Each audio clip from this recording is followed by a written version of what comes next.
Wiiki ewedde ekitongole ekivunaanyizibwa ku butonde bw'ensi Kinema kyakola ekikwekweto Kawaala ku luguudo lwa Northern Bypass ku bantu abeesenza mu ntobazi ennyumba eziwerako ne zimenyebwa.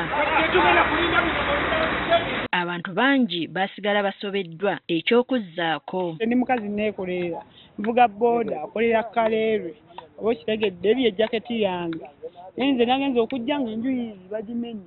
We are just there, eh? We don't have anything next. We are stuck.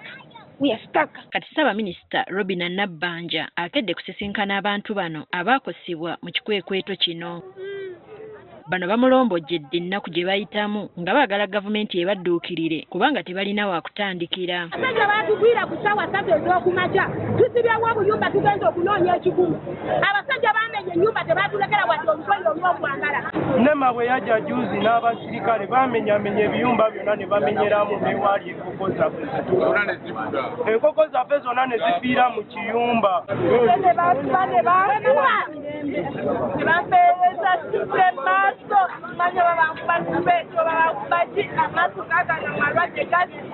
Mu kwogera nabo Nabbanja ategeezezza nti bangi ku bantu bano baali baalabulwa okuva mu lutobazi luno ne beerema. Abantu bano baafuna okuwabulwa mu 2024 ne babawa emyezi 6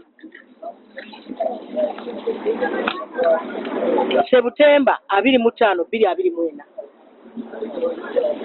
ne baddamu ne babawabula October 2025 and so bafunye okuwabulwa okumala era twali tusuubira nti bajja kukkiriza gavumenti kyebagamba. Ekyennaku bangi ku bano abasinga bapangisa kyokka wadde bannyini nnyumba babadde bakimanyi nti nnyumba zino za kumenyebwa naye tebaabalabula. Balandiroodi baffe baasigala nga batubanja renti era twabasasula ne risiiti tetuziina ku masimu. Badde nkolera ku nnyumba eya Muzeeyi Sserugo nga mpangisaako ennaku wassuku nga nnenzigo. Nabbanja azze n'olukalala lw'abantu gavumenti beemanyi ababadde bawangaalira mu kifo kino era obwedda buli linnya erisomebwa ng'abalagira okugenda mu ofiisi ye asobole okubasisinkana. 80 families.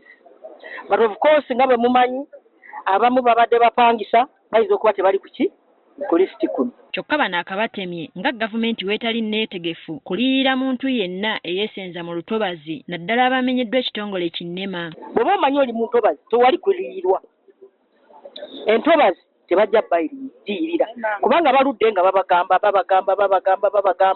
ate tubadde tulina ensobi ba chairman LC1 gye bakola basayininga ku ndagaano nga bamanyi awo abannema bagamba temugendawo. Kyokka ategeezezza nga bano bwe bagenda okubadduukirira n'ekyokulya mpozzi n'okubayambako okufuna we bayinza okupangisa mu kaseera kano. Nze nzize kubayambako kubeerawo na kamere waakiri n'okubayambako okufuna we bapangisa,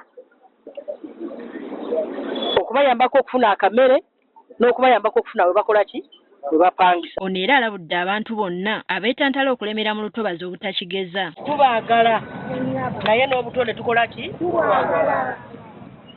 N'agamba abaabasenza wano amateeka gajja kubavunaana kubanga bangambye abasinga bachairman be babaguzanga. Nnema ekyagenda mu maaso n'okukola ebikwekweto eby'enjawulo ku bantu abeesenza mu ntobazi ng'olwaleero basiibye Busaabala mu Makindye Ssaabagabo mu disitulikiti y'e Wakiso.